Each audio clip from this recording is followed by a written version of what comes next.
सतनाम श्री वाहिगुरु साहिब जीओ।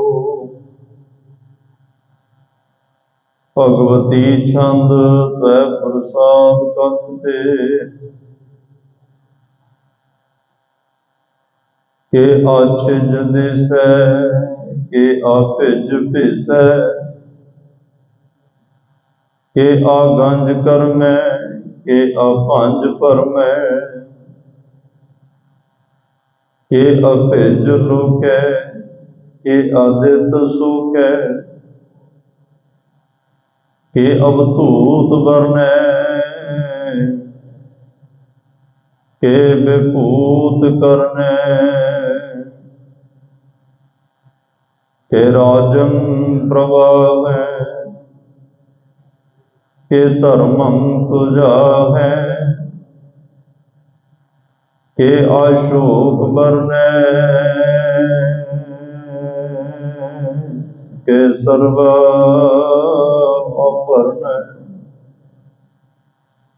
के राजन प्रभावै के धर्मं तुजाहै के आशोक बरनै के सर्वा अपरनै।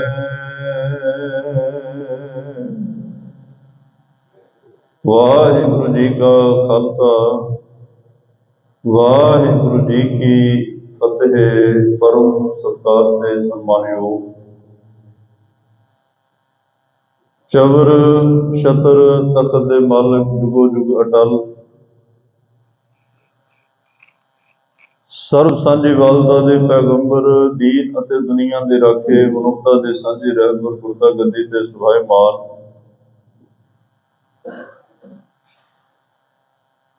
हालत पलट के रखे साहिबे कमाल सरवरे कायनात धन धन धन साहिब श्री गुरु ग्रंथ साहिब जी महाराज।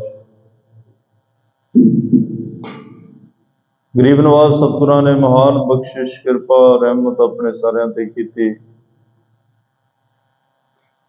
हर रोज की तरह अमृत वेले दे दीवाना अपने पावन पवित्र चरणों का निग बख्शिया। चरण धूड़ बख्शिश की है।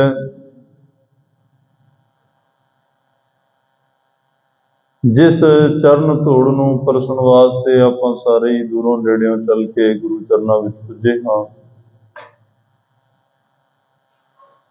तो आप जियां ने बहुत प्यार सत्कार नाल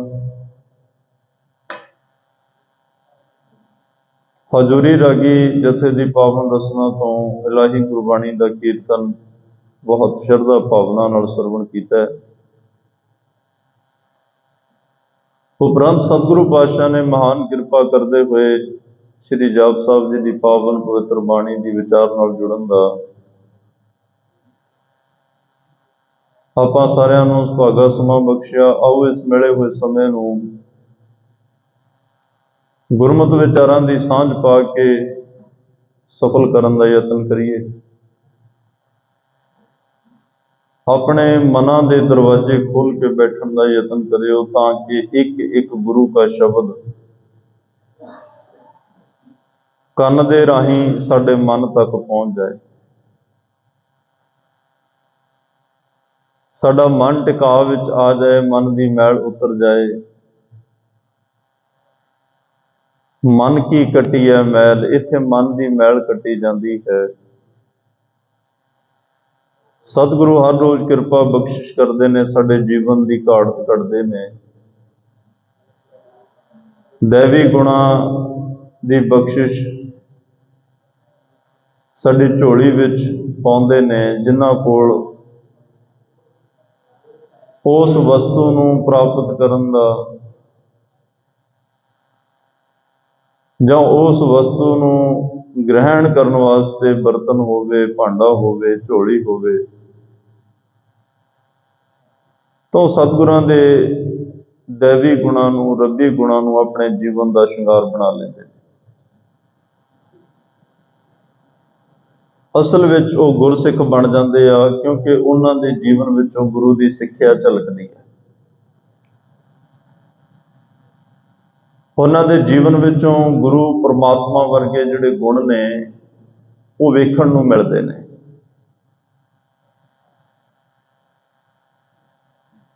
ਅਸੀਂ ਸਤਿਗੁਰੂ ਪਾਤਸ਼ਾਹ ਕੋਲ ਆਉਂਦੇ ਹੀ ਇਸ ਕਰਕੇ ਆ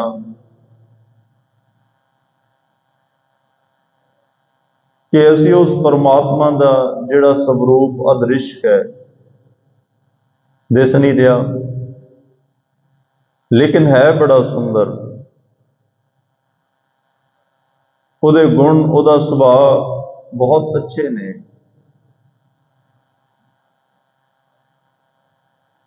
ਉਸ ਰੂਪ ਵਿੱਚ ਅਸੀਂ ਲੀਨ ਹੋ ਜਾਈਏ, ਕੋਈ ਪਛਾਣ ਨਾ ਸਕੇ ਅਸੀਂ ਕੌਣ ਤੇ ਰੱਬ ਕੌਣ ਹੈ। ਕਬੀਰ ਸਾਹਿਬ ਕਹਿੰਦੇ, ਪ੍ਰਮਾਤਮਾ ਨੇ ਕਿਰਪਾ ਕੀਤੀ, ਮੈਨੂੰ ਉਹ ਅਵਸਥਾ ਬਖਸ਼ੀ, ਅਬ ਤੋਂ ਜਾਏ ਚੜ੍ਹੇ ਸਿੰਘਾਸਨ, ਮਿਲੇ ਹੈ ਸਾਰੰਗ ਪਾਨੀ, ਰਾਮ ਕਬੀਰਾ ਏਕ ਪਏ ਹੈ, ਕੋਈ ਨਾ ਸਕੇ ਪਛਾਣੇ। ਰੱਬ ਤੇ ਕਬੀਰ ਇੱਕ ਹੋ ਗਏ, ਪਹਿਚਾਨਣਾ ਮੁਸ਼ਕਲ ਹੋ ਗਿਆ, ਕਿਉਂਕਿ ਆਤਮਾ ਪਰਮਾਤਮਾ ਦੀ ਅੰਸ਼ ਹੈ। ਆਤਮਾ ਤੇ ਪਰਮਾਤਮਾ ਦੀ ਸਾਂਝ ਬਣਨੀ ਹੈ, ਤੇ ਸਾਨੂੰ ਇਹ ਅਵਸਰ ਮਿਲਿਆ ਕਿ ਇਸ ਭਾਗਾ ਸਮਾਂ ਮਿਲਿਆ ਅਸੀਂ ਪਰਮਾਤਮਾ ਵਿੱਚ, ਉਹਦੇ ਨਾਮ ਵਿੱਚ ਲੀਨ ਹੋ ਸਕੀਏ। ਜਿਵੇਂ ਜਿਵੇਂ ਸਿਮਰਨ ਕਰਦੇ ਹਾਂ, ਸੇਵਾ ਕਰਦੇ ਹਾਂ, ਮੈਡੀਟੇਸ਼ਨ ਕਰਦੇ ਹਾਂ, ਸੰਗਤ ਕਰਦੇ ਹਾਂ,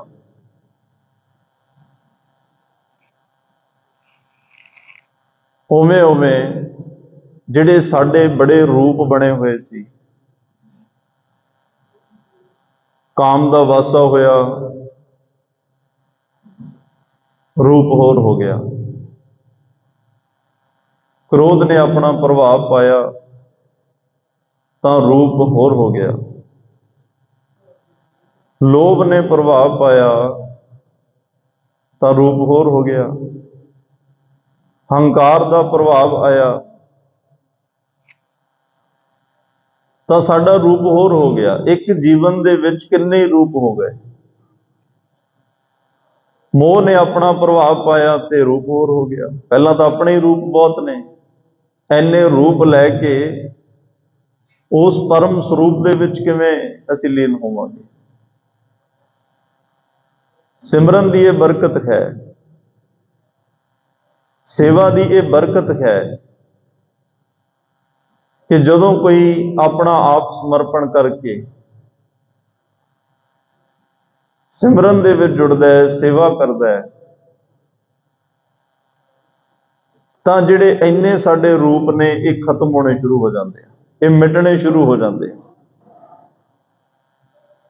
ਪਰਮਾਤਮਾ ਵੀ ਅਨੇਕ ਰੂਪ ਵਿੱਚ, ਕਦੇ ਇੱਕ ਰੂਪ ਵਿੱਚ, ਕਦੇ ਇੱਕ ਰੂਪ ਵਿੱਚ, ਕਦੇ ਅਨੇਕਤਾ ਵਿੱਚ। ਤੇ ਸਾਡੇ ਮਨ ਨੇ ਐਡਾ ਲੰਬਾ ਸਫ਼ਰ ਕੀਤਾ ਹੈ, ਆਤਮਾ ਬੜੇ ਜਾਮਿਆਂ ਵਿੱਚੋਂ ਨਿਕਲ ਕੇ ਆਈ ਆ, ਤੇ ਬੜੇ ਜਨਮਾਂ ਦਾ ਪ੍ਰਭਾਵ ਵੀ ਹੈ, ਕਰਮਾਂ ਦਾ ਹਿਸਾਬ ਵੀ ਹੈ, ਉਹ ਹੁਣ ਵੀ ਨਾਲ ਨਾਲ ਚੱਲਦਾ ਆ ਰਿਹਾ ਹੈ। ਉਹਦੀ ਕਰਕੇ ਸਾਡੇ ਫਿਰ ਰੂਪ ਵੀ ਬੜੇ ਬਣ ਜਾਂਦੇ ਆ। ਤੋ ਸੇਵਾ ਤੇ ਸਿਮਰਨ ਨਾਲ ਇਹ ਸਾਰੇ ਰੂਪ ਜਿਹੜੇ ਔਗਣਾਂ ਨਾਲ ਭਰੇ ਹੋਏ ਨੇ, ਜਿਹੜੇ ਸਮਾਜ ਨੂੰ ਵੀ ਚੰਗੇ ਨਹੀਂ ਲੱਗਦੇ, ਗੁਰੂ ਨੂੰ ਵੀ ਚੰਗੇ ਨਹੀਂ ਲੱਗਦੇ, ਪਰਮੇਸ਼ਰ ਨੂੰ ਵੀ ਚੰਗੇ ਨਹੀਂ ਲੱਗਦੇ, ਸੇਵਾ ਔਰ ਸਿਮਰਨ ਨਾਲ ਇਹ ਰੂਪ ਸਾਰੇ ਮਿਟਣੇ ਸ਼ੁਰੂ ਹੋ ਜਾਂਦੇ ਆ, ਖਤਮ ਹੋ ਜਾਂਦੇ ਆ। ਜੋ ਮੈਂ ਰੂਪ ਕੀਏ ਬਹੁਤ ਤੇਰੇ, ਅਬ ਫੁਨ ਰੂਪ ਨਾ ਹੋਈ। ਮਾਇਆ ਦੇ ਮੋਹ ਵਿੱਚ ਫਸ ਕੇ ਅਸੀਂ ਜਿਹੜੇ ਕਈ ਜਨਮਾਂ ਵਿੱਚ ਫਿਰਦੇ ਰਹੇ ਹਾਂ, ਪਰ ਆ ਜਿਹੜਾ ਸਤਿਗੁਰੂ ਦੀ ਬਖਸ਼ਿਸ਼ ਨਾਲ ਮਨੁੱਖਾ ਜਨਮ ਮਿਲਿਆ, ਇਹ ਜਨਮ ਮਰਨ ਤੋਂ ਮੁਕਤ ਹੋਣ ਦਾ ਵਕਤ ਹੈ। ਜਿਸ ਮਾਇਆ ਦੇ ਹੁਕਮ ਵਿੱਚ ਮਾਇਆ ਅਮਰ ਵਰਤਾਇਆ, ਅਮਰ ਹੁਕਮ, ਜਿਸ ਮਾਇਆ ਨੇ ਆਪਣਾ ਅਮਰ ਹੁਕਮ ਚਲਾਇਆ ਤੇ ਅਸੀਂ ਆਪਣੇ ਰਸਤੇ ਤੋਂ ਭਟਕ ਗਏ। ਮਾਈ ਮਾਇਆ ਛਲ, ਮਾਇਆ ਨੇ ਛਲ ਕੀਤਾ, ਸਾਨੂੰ ਆਪਣੇ ਜੀਵਨ ਦੇ ਅਕੀਦੇ ਤੋਂ ਭਟਕਾ ਦਿੱਤਾ। ਸਾਰੀ ਜ਼ਿੰਦਗੀ ਬਸ ਫਿਰ ਉਸੇ ਮਾਇਆ ਦੇ ਗੁਲਾਮ ਹੋ ਕੇ, ਮਾਇਆ ਬੜੇ ਰੂਪਾਂ ਵਿੱਚ ਆਈ, ਬੜੇ ਰੂਪਾਂ ਦੇ ਵਿੱਚ ਆ ਕੇ, ਬੜੇ ਵੇਸ ਬਣਾ ਕੇ। ਕਬੀਰ ਸਾਹਿਬ ਕਹਿੰਦੇ, ਮੇਰੇ ਅੱਗੇ ਵੀ ਇਹ ਮਾਇਆ ਬੜੇ ਰੂਪ ਬੜੇ ਵੇਸ ਬਣਾ ਕੇ ਆਉਂਦੀ ਰਹੀ, ਪਰ ਮੇਰਾ ਗੁਰੂ ਸਮਰੱਥ, ਮੇਰਾ ਪ੍ਰਮਾਤਮਾ ਸਮਰੱਥ, ਮੈਂ ਇਹ ਤੋਂ ਛਲਿਆ ਨਹੀਂ ਗਿਆ। ਇਹ ਮੈਨੂੰ ਛਲ ਨਹੀਂ ਸਕੀ ਕਿਉਂਕਿ ਗੁਰੂ ਮੇਰੇ ਨਾਲ ਸੀ, ਪ੍ਰਮਾਤਮਾ ਮੇਰੇ ਅੰਗ ਸੰਗ ਸੀ। ਇਨਸਾਨ ਛਲਿਆ ਉਦੋਂ ਜਾਂਦਾ ਹੈ ਜਦੋਂ ਇਕੱਲਾ ਰਹਿ ਜਾਏ, ਗੁਰੂ ਨੂੰ ਭੁਲਾ ਦੇ, ਪ੍ਰਮਾਤਮਾ ਨੂੰ ਭੁਲਾ ਦੇ, ਉਦੋਂ ਇਹਨੂੰ ਮਾਇਆ ਛਲਦੀ ਹੈ। ਤੋ ਮਾਇਆ ਦੇ ਪ੍ਰਭਾਵ ਵਿੱਚ ਫਿਰ ਰੂਪ ਬੜੇ ਦੇ ਬਣ ਜਾਂਦੇ ਆ।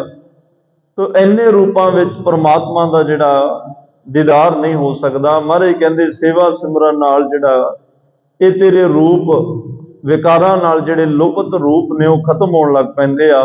ਫਿਰ ਇੱਕੋ ਹੀ ਉਹ ਪਰਮ ਸਰੂਪ ਪਰਮਾਤਮਾ ਵਿੱਚ ਲੀਨ ਹੋਣ ਵਾਸਤੇ ਜਿਹੜੀ ਤੇਰੀ ਆਤਮਾ ਸ਼ੁੱਧ ਹੋ ਜਾਂਦੀ ਆ, ਨਿਰਮਲ ਹੋ ਜਾਂਦੀ ਆ। ਕਿਉਂਕਿ ਪ੍ਰਮਾਤਮਾ ਕੀ ਹੈ, ਕੱਲ ਬਚਨ ਆਇਆ ਸੀ, ਪਰੇ ਹੈ ਪਵਿੱਤਰ ਹੈ। ਪ੍ਰਮਾਤਮਾ ਪਵਿੱਤਰ ਤੋਂ ਪਵਿੱਤਰ ਆਤਮਾ ਹੈ, ਉਹ ਇੱਕ ਸ਼ੁੱਧ ਆਤਮਾ ਹੈ। ਪਵਿੱਤਰ ਵਿੱਚ, ਸ਼ੁੱਧ ਵਿੱਚ ਜੇ ਅਸੀਂ ਲੀਨ ਹੋਣਾ ਤੇ ਸਾਨੂੰ ਵੀ ਪਵਿੱਤਰ ਹੋਣਾ ਪਏਗਾ। ਜੀਓ ਨਿਰਮਲ, ਬਾਹਰੋਂ ਨਿਰਮਲ ਹੋਣਾ ਪਏਗਾ। ਤੇ ਇਹਨੂੰ ਨਿਰਮਲ ਕਰਨ ਦਾ ਤਰੀਕਾ ਕੀ ਹੈ? ਜੇ ਭਰੀਏ ਮਤ ਪਾਪਾਂ ਕੇ ਸੰਗ, ਉਹ ਧੁਪੈ ਨਾਵੇ ਕੈ ਰੰਗ। ਰੰਗ ਕਿਆ? ਨਾਵੇ ਨਾਮ ਜਪਣ ਲਈ ਨਹੀਂ, ਨਾਵੇ ਕੇ ਰੰਗ ਮਹਾਰਾਜ ਨੇ ਕਿਹਾ। ਰੰਗ ਦਾ ਮਤਲਬ ਪਿਆਰ, ਉਸ ਪ੍ਰਮਾਤਮਾ ਦੇ ਪਿਆਰ ਵਿੱਚ ਜੁੜ ਜਾਓ, ਭਿੱਜ ਜਾਓ, ਪ੍ਰਮਾਤਮਾ ਨੂੰ ਆਪਣਾ ਸਮਰਪਣ ਕਰ ਦਿਓ। ਤੇ ਉਸ ਨਾਮ ਰੰਗ ਪਿਆਰ ਦੇ ਵਿੱਚ ਜਦੋਂ ਅਸੀਂ ਖੁੱਭ ਜਾਾਂਗੇ, ਡੁੱਬ ਜਾਾਂਗੇ, ਉਹਦੇ ਵਿੱਚ ਆਪਣਾ ਆਪ ਡੁਬੋ ਲਵਾਂਗੇ।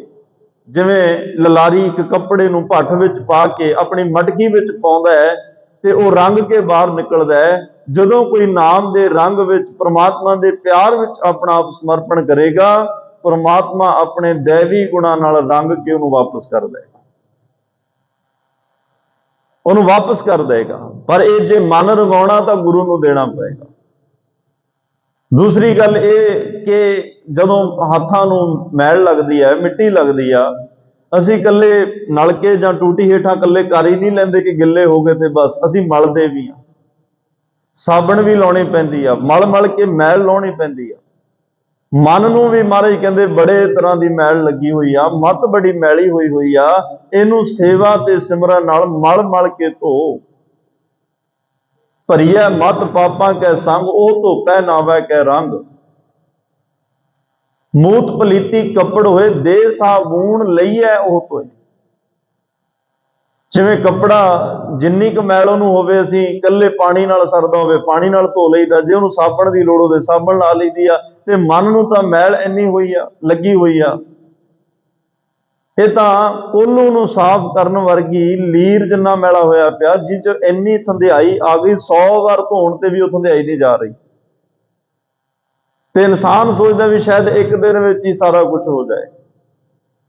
ਇੰਨੇ ਜਨਮਾਂ ਦੀ ਮੈਲ ਉਤਾਰਨ ਵਾਸਤੇ, ਇੰਨੇ ਜਨਮਾਂ ਦੀ ਮੈਲ ਦੀ ਅੰਦਰ ਥੰਧਿਆਈ ਜੰਮੀ ਪਈ ਆ, ਉਹਨੂੰ ਵਕਤ ਤਾਂ ਲੱਗੇਗਾ, ਸਮਾਂ ਤਾਂ ਲੱਗੇਗਾ।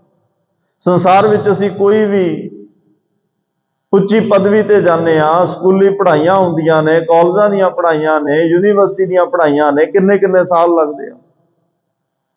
ਕੋਈ ਡਿਗਰੀ ਡਿਪਲੋਮਾ ਕਰਨਾ ਕਿੰਨੇ ਸਾਲ ਲੱਗਦੇ ਆ। ਕੋਈ ਕੋਰਸ ਕਰਨਾ ਕਿੰਨਾ ਸਮਾਂ, ਕਿੰਨਾ ਪੈਸਾ, ਕਿੰਨਾ ਉਹਦੇ ਤੇ ਵਕਤ ਲੱਗਦਾ ਹੈ।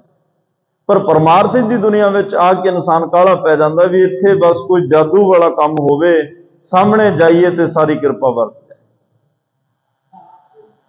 ਕਿ ਕਿਰਪਾ ਕਰੋ। ਕਿਰਪਾ ਦੇ ਅਰਥ ਕੁਝ ਵਿਦਵਾਨ ਕਹਿੰਦੇ ਆ, ਕਰ ਆਪ, ਮਿਹਨਤ ਕਰ, ਕੋਸ਼ਿਸ਼ ਕਰ, ਯਤਨ ਕਰ, ਜੋ ਤੈਨੂੰ ਗੁਰੂ ਸਾਹਿਬ ਮਾਰਗ ਦੱਸ ਰਹੇ ਆ ਉਸ ਮਾਰਗ ਤੇ ਚੱਲ। ਜੋ ਤੈਨੂੰ ਕਰਮ ਕਰਨ ਵਾਸਤੇ ਕਹਿ ਰਹੇ ਆ ਉਹ ਕਰਮ ਕਰ, ਸੇਵਾ ਕਹਿ ਰਹੇ ਆ ਸੇਵਾ ਕਰ, ਸਿਮਰਨ ਕਹਿ ਰਹੇ ਆ ਸਿਮਰਨ ਕਰ, ਪਰਿਵਾਰ ਸਮਾਜ ਦੀਆਂ ਜ਼ਿੰਮੇਵਾਰੀਆਂ ਵੀ ਨਿਭਾ। ਇਹ ਇਸ ਤਰ੍ਹਾਂ ਚੱਲਦੇ ਚੱਲਦੇ ਤੇਰਾ ਇਹ ਮਨ ਜਿਹੜਾ ਨਿਰਮਲ ਉਜਲਾ ਹੋਣਾ ਪੈ ਜਾਏਗਾ। ਜਿਵੇਂ ਮਹਾਰਾਜ ਸਾਹਿਬ ਜਦੋਂ ਸੈਦਪੁਰ ਗਏ ਆ, ਜਿਹਨੂੰ ਐਮਨਾਬਾਦ ਕਿਹਾ ਜਾਂਦਾ, ਭਾਈ ਲਾਲੋ ਦੇ ਘਰ ਗਏ, ਬੜੇ ਪਿਆਰ ਨਾਲ ਆਵਾਜ਼ ਮਾਰੀ, ਭਾਈ ਲਾਲੋ ਜੀ ਤੁਸੀਂ ਘਰ ਹੋ? ਪਹਿਲੀ ਵਾਰ ਭਾਈ ਲਾਲੋ ਜੀ ਨੇ ਐਡੇ ਪਿਆਰ ਨਾਲ ਕੋਈ ਆਵਾਜ਼ ਤੇ ਆਪਣੇ ਆਪ ਨੂੰ ਐਡੇ ਸਨਮਾਨ ਨਾਲ ਕੋਈ ਬੁਲਾਵੇ, ਪਹਿਲੀ ਵਾਰ ਸੁਣਿਆ। ਉਹਨਾਂ ਸੋਚਿਆ ਵੀ ਇੱਥੋਂ ਦਾ ਨਹੀਂ, ਕੋਈ ਬਾਹਰੋਂ ਹੋਏਗਾ ਪੱਕਾ, ਜਿਹੜਾ ਇੱਥੋਂ ਦਾ ਹੋਏਗਾ ਉਹ ਤਾਂ ਓਏ ਲਾਲੋ ਕਹਿੰਦਾ, ਭਾਈ ਲਾਲੋ ਜੀ ਤਾਂ ਕਹਿੰਦਾ ਨਹੀਂ ਕੋਈ।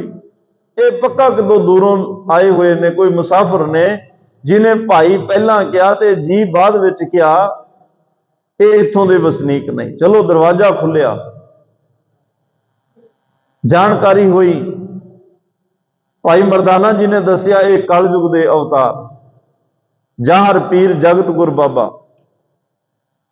ਧੰਨ ਸ਼੍ਰੀ ਗੁਰੂ ਨਾਨਕ ਦੇਵ ਪਾਤਸ਼ਾਹ ਨੇ। ਮੈਂ ਇਹਨਾਂ ਦਾ ਮੁਰੀਦ ਸੇਵਕ, ਮਹਾਰਾਜ ਨਾਲ ਬੜੇ ਬਚਨ ਬਿਲਾਸ ਹੋਏ। ਉਹਦਾ ਨਾਮ 7 ਵਾਰ ਤੁਰਕੀ ਬਾਣੀ ਦੇ ਵਿੱਚ ਵੀ ਲੈ ਕੇ ਪਾਤਸ਼ਾਹ ਨੇ ਸੰਬੋਧਨ ਕੀਤਾ। ਭਾਈ ਲਾਲੂ ਨੂੰ ਅਮਰ ਹੀ ਕਰ ਦਿੱਤਾ। ਚਲੋ ਮੈਂ ਜਿਹੜੀ ਬੇਨਤੀ ਕਰਨੀ ਚਾਹੁੰਦਾ, ਮਹਾਰਾਜ ਸਾਹਿਬ ਨਾਲ ਬੜੇ ਬਚਨ ਬਿਲਾਸ ਹੋਏ। ਮਹਾਰਾਜ ਕਹਿੰਦੇ ਕੀ ਕਰਨਾ? ਕਹਿੰਦਾ ਜੀ ਕਿੱਲੇ ਘੜਨਾ। ਮਹਾਰਾਜ ਕਹਿੰਦੇ ਕਦੇ ਮਨ ਘੜਿਆ ਕਿ ਕਿੱਲੇ ਹੀ ਘੜੇ ਆ ਸਾਰੀ ਉਮਰ? ਭਾਈ ਲਾਲੋ ਨੇ ਕਿਹਾ ਪਾਤਸ਼ਾਹ ਇਵੇਂ ਦਾ ਤਾਂ ਕਿਸੇ ਨੇ ਅੱਜ ਤੱਕ ਆ ਕੇ ਕੋਈ ਬਚਨ ਕੀਤਾ ਹੀ ਨਹੀਂ, ਜਾਂ ਕਿਸੇ ਨੇ ਪੁੱਛਿਆ ਹੀ ਹੋਵੇ ਵੀ ਭਾਈ ਇਕੱਲੇ ਕਿੱਲੇ ਹੀ ਘੜਦਾ ਜਾਂ ਮਨ ਵੀ ਕਦੇ ਘੜਿਆ? ਕੋਈ ਪੁੱਛਦਾ ਹੀ ਨਹੀਂ, ਤੁਸੀਂ ਪੁੱਛਿਆ ਪਹਿਲੀ ਵਾਰ।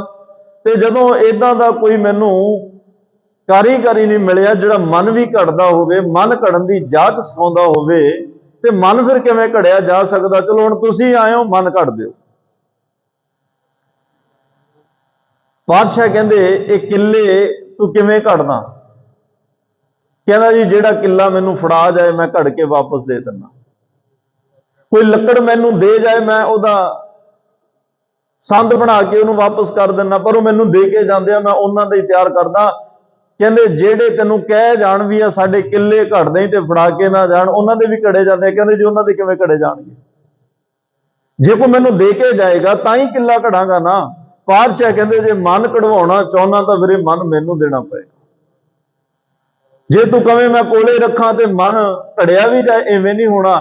ਘਾੜਤ ਮੈਂ ਬਿਲਕੁਲ ਵਧੀਆ ਘੜਾਂਗਾ, ਕਿਉਂਕਿ ਤਿੱਥੇ ਘੜੀ ਹੈ ਸੁਰਤ ਮਤ ਮਨ ਬੁੱਧ।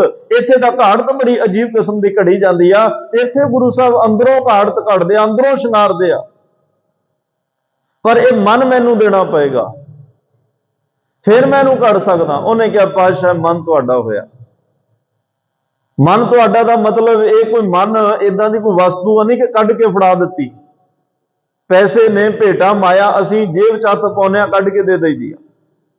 ਕੋਈ ਰਸਤ ਵਸਤ ਦੇਣੀ ਹੋਵੇ ਅਸੀਂ ਘਰੋਂ ਲਿਆਉਂਦੇ ਆ, ਕੋਈ ਕੱਪੜਾ, ਕੋਈ ਰੁਮਾਲਾ, ਸਭ ਕੁਝ ਵੀ ਦੇਣਾ ਹੋਵੇ, ਕੋਈ ਵਸਤੂਆਂ ਨੇ ਦਿਸਦੀਆਂ ਅਸੀਂ ਭੇਟਾ ਕਰਦੇ ਆ। ਚਵਰ ਦੇਣਾ, ਛਤਰ ਦੇਣਾ, ਕੁਝ ਵੀ ਅਸੀਂ ਲੈ ਕੇ ਆਉਣਾ, ਇਹ ਵਸਤੂਆਂ ਚ ਭੇਟਾਵਾਂ ਦਿਸਦੀਆਂ ਨੇ। ਪਰ ਹੁਣ ਮਨ ਗੁਰੂ ਨੂੰ ਭੇਟਾ ਕਰਨਾ ਇਹ ਤਾਂ ਦਿਸਣ ਵਾਲੀ ਚੀਜ਼ ਨਹੀਂ। ਪਰ ਦੇ ਦਿੱਤਾ ਕਿਵੇਂ? ਹੁਣ ਅੱਜ ਤੋਂ ਬਾਅਦ ਗੁਰ ਕਹਿਆ ਸਾਕਾਰ ਕਮਾਵੋ, ਇਹ ਮਨ ਦੇਣਾ ਹੈ। ਜੋ ਗੁਰੂ ਕਹੇਗਾ ਮੈਂ ਉਹੀ ਕਰਨਾ, ਜਾਂ ਜੋ ਗੁਰੂ ਨੂੰ ਚੰਗਾ ਲੱਗਦਾ ਮੈਂ ਉਹ ਕਰਨਾ। ਜਿਸ ਕੰਮ ਵਿੱਚ ਗੁਰੂ ਦੀ ਖੁਸ਼ੀ ਆ ਮੈਂ ਉਹ ਕੰਮ ਕਰਨਾ, ਕਿਉਂਕਿ ਇਹ ਮਨ ਗੁਰੂ ਦਾ ਹੋ ਗਿਆ। ਹੁਣ ਗੁਰੂ ਦੀ ਮਰਜ਼ੀ ਮੁਤਾਬਕ ਇਹ ਮਨ ਕੰਮ ਕਰੇਗਾ, ਆਪਣੀ ਕੋਈ ਮਰਜ਼ੀ ਨਹੀਂ ਹੈ। ਲਾਲੋ ਦੇ ਕਹਿਣ ਤੇ ਕੁਝ ਨਹੀਂ ਕਰੇਗਾ। ਇਹ ਹੈ ਮਨ ਵਿੱਚ ਸਤਿਗੁਰ ਕੇ ਪਾਸ। ਇਹ ਬੜਾ ਔਖਾ ਕੰਮ ਹੈ। ਵੈਸੇ ਕਹਿਣ ਨੂੰ ਸੌਖਾ ਹੁੰਦਾ ਹੈ ਕਿ ਜੀ ਤੁਹਾਡੇ ਹੁਕਮ ਦੇ ਤਾਬੇਦਾਰਾਂ, ਜੋ ਤੁਸੀਂ ਕਹੋ, ਇੱਕ ਇੰਚ ਨਹੀਂ ਤੁਹਾਡੇ ਤੋਂ ਬਾਹਰ। ਪਰ ਕਈ ਇਦਾਂ ਦੀਆਂ ਸਥਿਤੀਆਂ ਬਣਦੀਆਂ ਜਿੱਥੇ ਇਨਸਾਨ ਕਹਿ ਦਿੰਦਾ ਵੀ ਮਾਫੀ ਚਾਹੁੰਦੇ ਆ ਜੀ, ਇਹ ਨਹੀਂ ਹੋ ਸਕਦਾ। ਪਰ ਧਰਮ ਦੀ ਦੁਨੀਆ ਵਿੱਚ ਜਿਹਨੇ ਮਨ ਗੁਰੂ ਨੂੰ ਸਮਰਪਣ ਕਰ ਦਿੱਤਾ, ਫਿਰ ਉਹ ਤਾਂ ਆਦ ਤੋਂ ਅੰਤ ਤੱਕ ਗੁਰੂ ਮੁਤਾਬਕ ਹੀ ਜਿਉਂਦਾ ਹੈ, ਗੁਰੂ ਦੇ ਹੁਕਮ ਵਿੱਚ, ਗੁਰੂ ਦੇ ਭਾਣੇ ਵਿੱਚ ਚੱਲ ਕੇ ਜਿਉਂਦਾ ਹੈ। ਤੇ ਇਸ ਲਈ ਭਾਈ ਜਿਨ੍ਹਾਂ ਨੇ ਮਨ ਗੁਰੂ ਨੂੰ ਸਮਰਪਣ ਕੀਤਾ, ਭੇਟਾ ਦੇ ਦਿੱਤੀ, ਗੁਰੂ ਨੇ ਉਹਨਾਂ ਦਾ ਮਨ ਘੜ ਕੇ, ਮਨ ਸ਼ਿੰਗਾਰ ਕੇ, ਉਹਦੇ ਵਿੱਚੋਂ ਸਾਰੀ ਜਨਮਾਂ ਜਨਮਾਂ ਦੀ ਮੈਲ ਕੱਟ ਕੇ, ਮਨ ਉਜਲਾ, ਮਨ ਨਿਰਮਲ, ਮਨ ਸਾਫ਼ ਕਰਕੇ ਉਹਨੂੰ ਵਾਪਸ ਕਰ ਦਿੱਤਾ। ਹੁਣ ਉਸ ਨਿਰਮਲ ਮਨ ਦੇ ਵਿੱਚੋਂ ਨਿਰਮਲ ਵਿਚਾਰ ਪੈਦਾ ਹੋ ਰਹੇ ਆ। ਉਸ ਨਿਰਮਲ ਮਨ ਦੇ ਵਿੱਚੋਂ ਨਿਰਮਲ ਫੁਰਨੇ ਪੈਦਾ ਹੋ ਰਹੇ ਆ, ਜਾਂ ਅਫੁਰ ਅਵਸਥਾ ਵਿੱਚ ਵੀ ਚਲੇ ਜਾਂਦੇ ਆ। ਜਦੋਂ ਮਨ ਨਿਰਮਲ ਹੋ ਜਾਏ ਫੁਰਨੇ ਹੀ ਮੁੱਕ ਜਾਂਦੇ ਆ। ਅਫੁਰ ਜਿਹਨੂੰ ਅਵਸਥਾ ਕਿਹਾ, ਮਹਾਂਪੁਰਸ਼ਾਂ ਦਾ ਵਿਸ਼ਾ ਹੈ। ਉੱਥੇ ਸਾਰੇ ਵਿਸ਼ੇ ਖਤਮ, ਉੱਥੇ ਸਾਰੇ ਸਵਾਲ ਖਤਮ, ਉੱਥੇ ਸਾਰੇ ਫੁਰਨੇ ਖਤਮ। ਜਿਹੜੇ ਮਨ ਵਿੱਚ ਵਾਰ-ਵਾਰ ਤਰੰਗਾਂ ਪਾਣੀ ਦੀਆਂ ਲਹਿਰਾਂ ਤਰ੍ਹਾਂ ਉੱਠਦੀਆਂ ਨੇ, ਉਹ ਖਤਮ ਹੋ ਜਾਂਦੀਆਂ। ਇਹ ਮਨ ਟਿਕਾਅ ਵਿੱਚ, ਮਨ ਵਜਦ ਵਿੱਚ, ਵਿਸਮਾਦ ਵਿੱਚ ਆ ਜਾਂਦਾ ਹੈ। ਮਨ ਆਨੰਦ ਸਰੂਪ ਹੋ ਜਾਂਦਾ ਹੈ। ਮਨ ਬਸ ਟਿਕ ਕੇ ਸਿਰਫ ਆਨੰਦ ਮਾਣਦਾ। ਰੰਗ ਹੱਸੇ ਰੰਗ ਰੋਵੇ, ਚੁੱਪ ਪੀ ਕਰ ਜਾਏ, ਪਰਵਾਹ ਨਾ ਹੀ ਕਿਸੇ ਕੇਰੀ, ਬਾਝ ਸੱਚੇ ਨਾ। ਇਹੋ ਜਿਹੀ ਅਵਸਥਾ ਬਣ ਜਾਂਦੀ ਹੈ। ਤੋ ਇਸ ਲਈ ਆਪਾਂ ਸਾਰੇ ਗੁਰੂ ਕੋਲ ਆਉਨੇ ਆ ਇਸ ਕਰਕੇ ਕਿ ਸਾਡਾ ਮਨ ਵੀ ਘੜਿਆ ਜਾਏ, ਸਾਡਾ ਮਨ ਨਿਰਮਲ ਹੋ ਜਾਏ। ਔਰ ਗੁਰੂ ਅੱਗੇ ਅਰਦਾਸ ਵੀ ਕਰਨੀ ਆ, ਪਾਤਸ਼ਾਹ ਹੋਰ ਬੜੀਆਂ ਭਟਾਵਾਂ ਅਸੀਂ ਤੁਹਾਨੂੰ ਹਰ ਰੋਜ਼ ਦਿੰਨੇ ਆ, ਬੜੇ ਮੁੱਦਤਾਂ ਬੀਤ ਗਈਆਂ, ਜਿੱਡੀ ਕਿ ਸਾਡਾ ਵਿੱਤ ਮਾਦਰਾ ਸੀ ਅਸੀਂ ਉਹ ਦੇ ਹਿਸਾਬ ਨਾਲ ਭਟਾਵਾਂ ਦਿੱਤੀਆਂ, ਸੇਵਾਵਾਂ ਕੀਤੀਆਂ, ਅੱਜ ਅਸੀਂ ਭੇਟਾ ਵਿੱਚ ਤੁਹਾਨੂੰ ਮਨ ਦੇ ਕੇ ਚੱਲੇ ਆ। ਕਿਰਪਾ ਕਰਿਓ ਇਸ ਮਨ ਨੂੰ ਸ਼ਿੰਗਾਰ ਕੇ, ਇਸ ਮਨ ਨੂੰ ਸਵਾਰ ਕੇ, ਇਸ ਮਨ ਦੀ ਘਾੜਤ ਕੱਢ ਕੇ, ਬਲ ਕੇ ਉਹ ਧੋਪੈ ਨਾਵੈ ਕੈ ਰੰਗ, ਇਸ ਮਨ ਨੂੰ ਨਾਮ ਰੰਗ ਵਿੱਚ ਡੁਬੋ ਕੇ, ਨਾਮ ਦਾ ਰੰਗ ਚਾੜ ਕੇ ਇਹ ਮੈਨੂੰ ਵਾਪਸ ਕਰ ਦਿਓ। ਅੱਜ ਗੁਰੂ ਨੂੰ ਇਹ ਕਹਿ ਕੇ ਵੇਖੀਏ ਕਿ ਅਸੀਂ ਮਨ ਤੁਹਾਨੂੰ ਭੇਟਾ ਕਰਨਾ ਹੈ, ਤੇ ਸਤਿਗੁਰੂ ਇਹ ਭੇਟਾ ਲੈਣ ਵਾਸਤੇ ਵੀ ਤਿਆਰ ਆ। ਗੁਰ ਕੀ ਮਤ ਤੂੰ ਲੇਹ ਆਨੇ, ਸਾਡੀ ਮਤ ਰੱਖ ਲੈਣਗੇ, ਆਪਣੀ ਮਤ ਸਾਨੂੰ ਦੇ ਦੇਣਗੇ।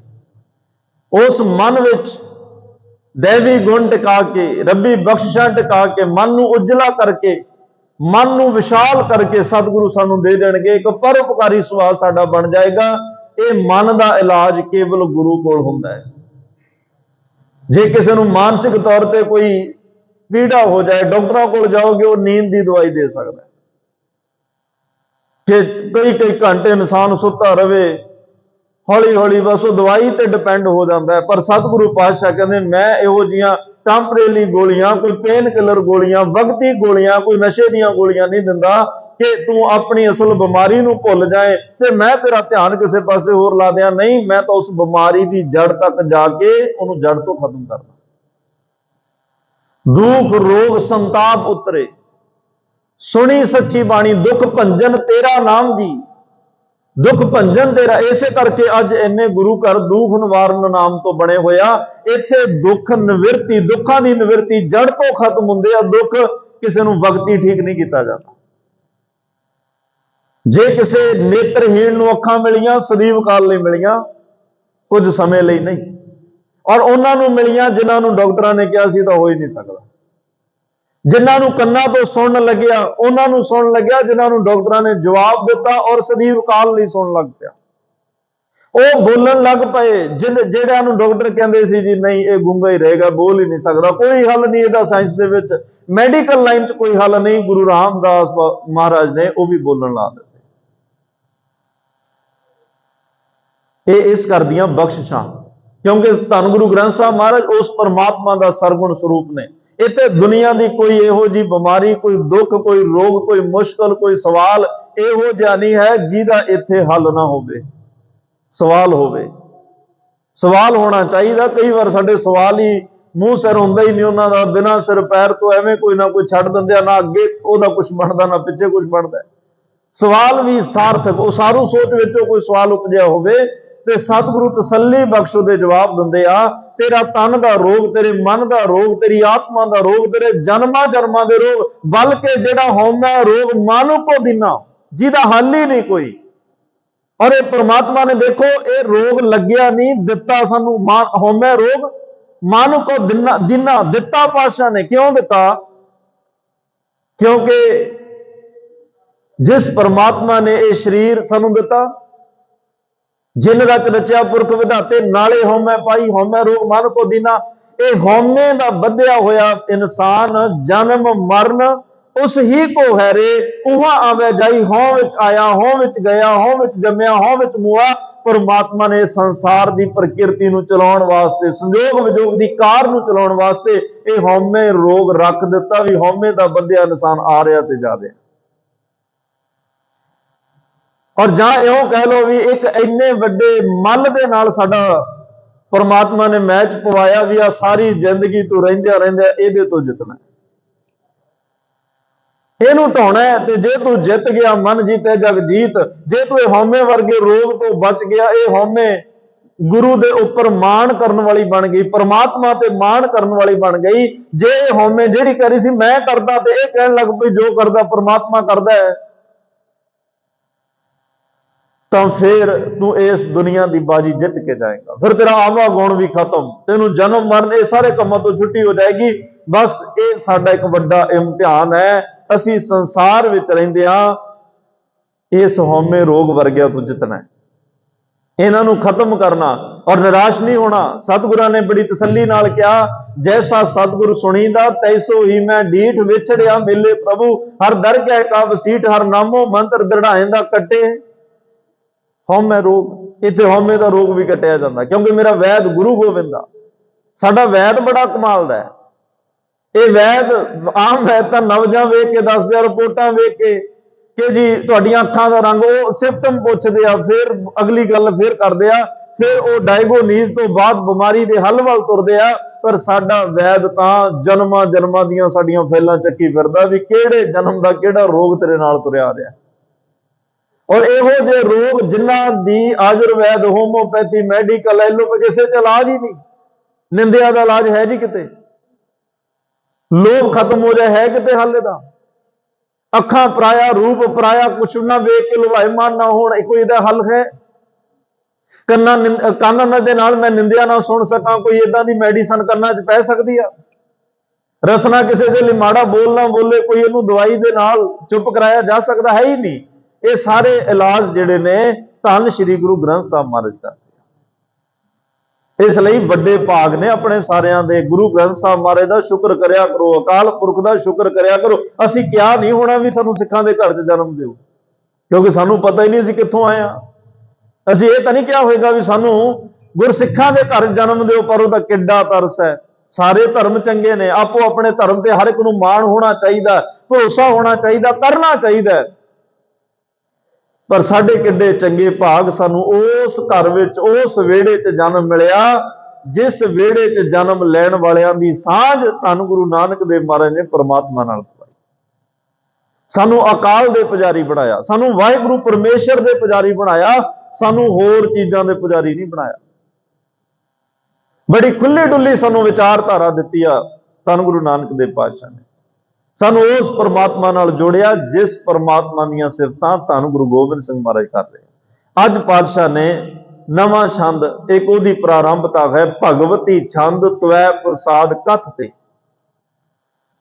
ਭਗਵਤੀ ਦਾ ਅਰਥ ਦੋ ਅਰਥ ਵਿਦਵਾਨਾਂ ਨੇ ਕੀਤੇ। ਇੱਕ ਤਾਂ ਭਗਤੀ ਰੂਪ ਵਿੱਚ, ਇਹ ਪਰਮਾਤਮਾ ਦਾ ਭਗਤੀ ਸਰੂਪ ਕੀ ਹੈ, ਉਹਦਾ ਮਹਾਰਾਜ ਨੇ ਇਹ ਸਾਰਾ ਚਿਤਰਨ ਵਰਣਨ ਕੀਤਾ ਹੈ। ਦੂਸਰਾ ਭਗਵਤੀ ਦਾ ਅਰਥ ਹੁੰਦਾ ਹੈ ਪਰਮਾਤਮਾ ਦੀ ਤਾਕਤ। ਵਾਹਿਗੁਰੂ ਦੀ ਤਾਕਤ ਜਿਹੜੀ ਹੈ ਉਹ ਕਿੰਨੀ ਸਟਰੋਂਗ ਹੈ, ਕਿੰਨੀ ਸ਼ਕਤੀਸ਼ਾਲੀ ਉਸ ਪਰਮਾਤਮਾ ਦੀ ਤਾਕਤ ਹੈ ਜਿਹਦਾ ਦੁਨੀਆ ਤੇ ਬਦਲ ਕੋਈ ਨਹੀਂ। ਔਰ ਦੂਸਰੀ ਗੱਲ ਇਹ ਹੈ ਕਿ ਅੱਜ ਜਿੰਨੇ ਅਸੀਂ ਆ ਬੈਠੇ ਆ, ਘਰਾਂ ਤੋਂ ਚੱਲ ਕੇ ਆਏ, ਇਹ ਪਰਮਾਤਮਾ ਦੀ ਤਾਕਤ ਨਾਲ ਹੀ ਆਏ ਆ। ਉਹਦੀ ਤਾਕਤ ਇੱਕ ਲਾਈਟ, ਇੱਕ ਜੋਤ ਦੇ ਵਿੱਚ ਸਾਡੇ ਅੰਦਰ ਹੈ। ਉਹ ਜਿੰਨਾ ਚਿਰ ਜੋਤ ਹੈ, ਜਬ ਲਗ ਤੇਲ ਜਲੇ ਮੁਖ ਬਾਤੀ, ਜਿਹਨੂੰ ਬਾਦਸ਼ਾਹ ਨੇ ਕਿਹਾ, ਜਦੋਂ ਤੱਕ ਉਹ ਜੋਤ ਉਹ ਲਟ ਲਟ ਕਰਕੇ ਬਲ ਰਹੀ ਆ, ਪਰਮਾਤਮਾ ਦੀ ਲਾਈਟ, ਪਰਮਾਤਮਾ ਦੀ ਤਾਕਤ ਸਾਡੇ ਅੰਦਰ ਹੈ। ਅਸੀਂ ਤੁਰੇ ਫਿਰਦੇ ਹਾਂ, ਅਸੀਂ ਦੌੜੇ ਫਿਰਦੇ ਹਾਂ, ਅਸੀਂ ਭੱਜੇ ਫਿਰਦੇ ਹਾਂ, ਅਸੀਂ ਸੁਣ ਰਹੇ ਹਾਂ, ਬੋਲ ਰਹੇ ਹਾਂ, ਵੇਖ ਰਹੇ ਹਾਂ, ਸਭ ਕੁਝ ਕਰ ਰਹੇ ਹਾਂ। ਪਰ ਜਦੋਂ ਉਹ ਲਾਈਟ ਬੁਝ ਗਈ, ਜਦੋਂ ਲਾਈਟ ਬੁਝਣਾ ਨਹੀਂ, ਉਹ ਵਾਪਸ ਜਿੱਥੋਂ ਆਈ ਉੱਥੇ ਚਲੇ ਗਈ, ਤਾਂ ਮਹਾਰਾਜ ਸਾਹਿਬ ਕਹਿੰਦੇ ਫਿਰ ਇਹ ਸਰੀਰ ਜਿੱਥੇ ਹੋਏਗਾ ਉੱਥੇ ਰੁਕ ਜਾਏਗਾ। ਇੱਕ ਕਦਮ ਨਹੀਂ ਅੱਗੇ ਪੁੱਟਿਆ ਜਾਣਾ, ਇੱਕ ਸਾਹ ਨਹੀਂ ਆਉਣਾ। ਹੋ ਸਕਦਾ ਮੂੰਹ ਵਿੱਚ ਪਾਈ ਬੁਰਕੀ ਮੂੰਹ 'ਚ ਹੀ ਰਹਿ ਜਾਏ, ਅੰਦਰ ਜਾਵੇ ਹੀ ਨਾ। ਜਿਵੇਂ ਪਿੱਛੋਂ ਕੋਈ ਟਰਾਂਸਮੀਟਰ ਤੋਂ ਲਾਈਟ ਕੱਟਦੇ ਤੇ ਇੱਕਦਮ ਘਰ 'ਚ ਹਨੇਰਾ ਪਸਰ ਜਾ, ਏਦਾਂ ਹੁੰਦਾ। ਤੇਲ ਜਲੇ ਬਾਤੀ ਠਹਿਰਾਨੀ, ਸੁੰਨਾ ਮੰਦਰ ਹੋਈ, ਮੰਦਰ ਸੁੰਨਾ ਹੋ ਜਾਂਦਾ ਹੈ। ਜਿਹੜਾ ਦੌੜਿਆ ਭੱਜਿਆ ਫਿਰਦਾ ਸੀ ਨਾ, ਮੈਂ ਆਹ ਕਰਨਾ, ਮੈਂ ਉਹ ਕਰਨਾ, ਜਿਹਦਾ ਪ੍ਰਭਾਵ ਸਾਰਾ ਘਰ ਮੰਨਦਾ ਹੈ, ਪਿੰਡ ਵਾਲੇ ਮੰਨਦੇ ਆ, ਅੱਜ ਉਹ ਵਿਹੜੇ 'ਚ ਪਿਆ, ਕਿਸੇ ਦੇ ਬੁਲਾਇਆ ਬੋਲ ਹੀ ਨਹੀਂ ਰਿਹਾ, ਕਿਸੇ ਦੇ ਜਗਾਇਆ ਜਾਗ ਹੀ ਨਹੀਂ ਰਿਹਾ। ਕਿਸੇ ਨਾਲ ਕੋਈ ਆਉਂਦੇ ਹੋਣਗੇ ਅੱਜ ਵੀ ਕੰਮਾਂ ਵਾਲੇ ਵੀ, ਉੱਠ ਭਾਈ ਸਾਡੇ ਨਾਲ ਚੱਲ ਕੰਮ ਕਰਾ ਕੇ ਆ, ਅੱਜ ਕੌਣ ਕਵੇ? ਅੱਜ ਤੁਰਿਆ ਨਹੀਂ ਜਾ ਰਿਹਾ। ਕਿਉਂ? ਪਰਮਾਤਮਾ ਨੇ ਆਪਣੀ ਤਾਕਤ, ਆਪਣੀ ਜੋਤ ਖਿੱਚ ਲਈ, ਜਿਸ ਜੋਤ ਕਰਕੇ ਇਹ ਦੌੜਿਆ ਫਿਰ ਰਿਹਾ ਸੀ। ਉਹ ਪਰਮਾਤਮਾ ਦੀ ਤਾਕਤ, ਉਹਦੇ ਕਰਕੇ ਅਸੀਂ ਸੁਣ ਰਹੇ ਹਾਂ, ਸੁਣਾ ਰਹੇ ਹਾਂ, ਬੋਲ ਰਹੇ ਹਾਂ, ਬੁਲਾ ਰਹੇ ਹਾਂ, ਵੇਖ ਰਹੇ ਹਾਂ, ਸਾਰਾ ਕੁਝ ਇਹ ਪਰਮਾਤਮਾ ਦੀ ਤਾਕਤ ਹੈ। ਮਹਾਰਾਜ ਕਹਿੰਦੇ ਦੁਨੀਆ ਦੇ ਜਿੰਨੇ ਕਾਰਜ ਨੇ, ਉਹਦੇ ਪਿੱਛੇ ਜਿਹੜੀ ਤਾਕਤ ਕੰਮ ਕਰ ਰਹੀ ਆ, ਉਹਨੂੰ ਗੁਰੂ ਗੋਬਿੰਦ ਸਿੰਘ ਸਾਹਿਬ ਪਾਤਸ਼ਾਹ ਨੇ ਕਿਹਾ ਪ੍ਰਥਮ ਭਗਉਤੀ ਸਿਮਰਕ ਹੈ, ਕਿ ਪਰਮਾਤਮਾ ਨੂੰ ਭਾਈ ਸਭ ਤੋਂ ਪਹਿਲਾਂ ਸਿਮਰ, ਕਿਉਂਕਿ ਸਾਰੀ ਤਾਕਤ ਉਸੇ ਦੀ ਹੈ। ਉਹਦੀ ਤਾਕਤ ਨਾਲ ਹੀ ਗੁਰੂ ਗੋਬਿੰਦ ਸਿੰਘ ਮਹਾਰਾਜ ਕਹਿੰਦੇ ਮੈਂ ਕੌਣ ਹਾਂ, ਮੇਰੇ ਪਿੱਛੇ ਵੀ ਤਾਂ ਉਹਦੀ ਤਾਕਤ ਆ ਨਾ। ਉਹਦੀ ਤਾਕਤ ਨਾਲ ਹੀ ਇੰਨਾ ਕੁਝ ਹੋ ਗਿਆ। ਉਹਨੇ ਤਾਕਤ ਦਿੱਤੀ ਤਾਂ ਮੈਂ ਇੰਨਾ ਕੁਝ ਬਰਦਾਸ਼ਤ ਕਰ ਗਿਆ, ਸਹਿਣ ਕਰ ਗਿਆ। ਇੱਕ ਦੁਨੀਆ ਦੇ ਉੱਪਰ ਉਹ ਧਰਮ, ਇਹ ਸਭ ਉਸ ਪਰਮਾਤਮਾ ਦੀ ਮੌਜ ਦੇ ਵਿੱਚ ਹੈ।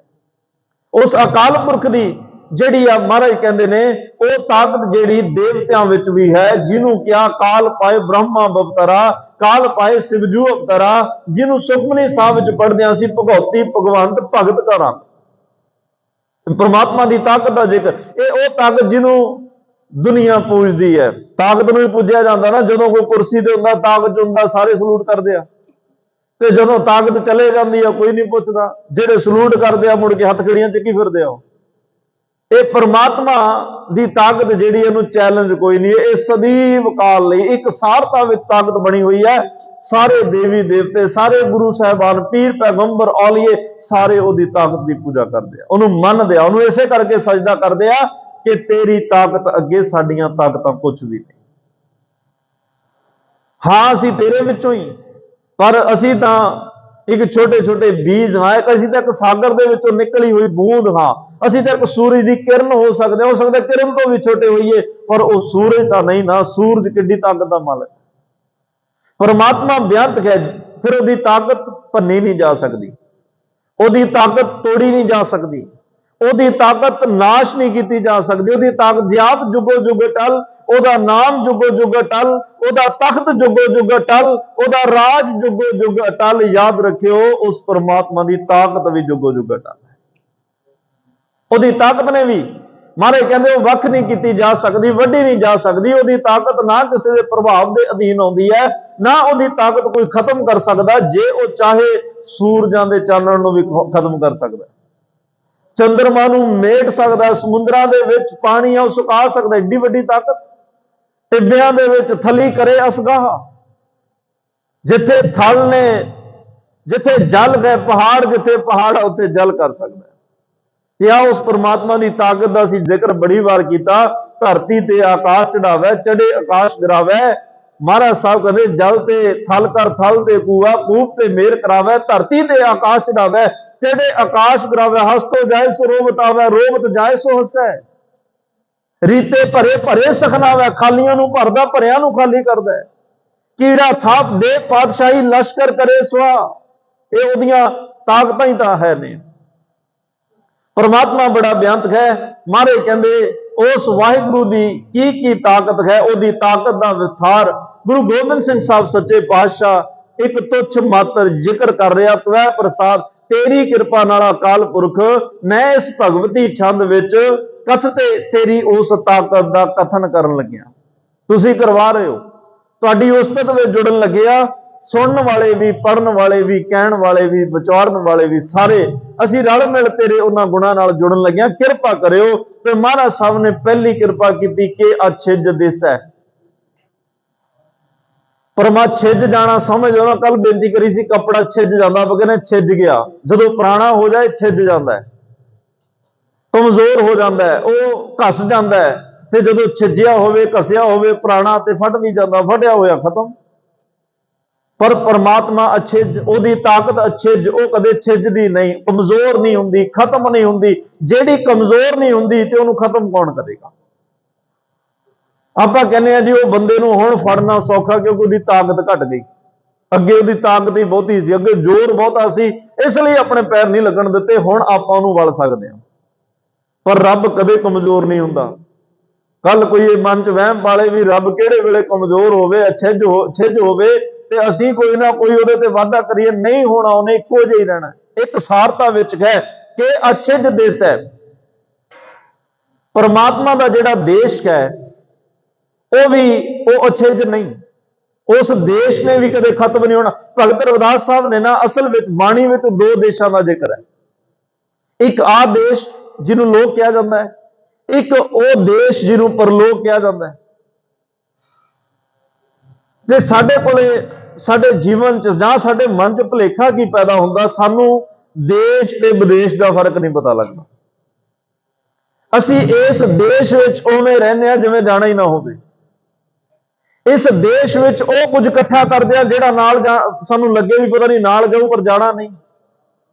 ਇਸ ਦੇਸ਼ ਵਿੱਚ ਰਹਿ ਕੇ ਤਿਆਰੀ ਸਾਨੂੰ ਉਸ ਵਿਦੇਸ਼ ਦੀ ਕਰਨੀ ਚਾਹੀਦੀ ਸੀ, ਜਿਹਨੂੰ ਮਾਰੇ ਕਹਿੰਦੇ ਆ ਇਹ ਲੋਕ ਸੁਖੀਏ ਪਰਲੋਕ ਸੁਹੇਲੇ। पर हुण देश विच तैयारी कोई नहीं है। करंसी वो इकट्ठी की जिहड़ी जानी नहीं, पदार्थ वो इकट्ठे किए जिहड़े जाने नहीं, घर वो जोड़े जिहड़े उस प्रदेश में जाने ही नहीं, कपड़े लीड़े इन्ने इकट्ठे कर ले जिहड़े कब्रिस्तान तक शमशान घाट तक जाने, उस तो अगे जाने ही नहीं। वो कुछ इकट्ठा किया जिहड़ा नाल उस विदेश विच, उस परमात्मा दे देश, उस परलोक विच नहीं जाना। महाराज कहंदे, इहदा भगत रविदास साहब कहंदे आ, ये साडी हालत की आ, कूप भरियो जैसे दादरा, कछ देश विदेश ना बूझ, कूप खूह भरियो जैसे दादरा।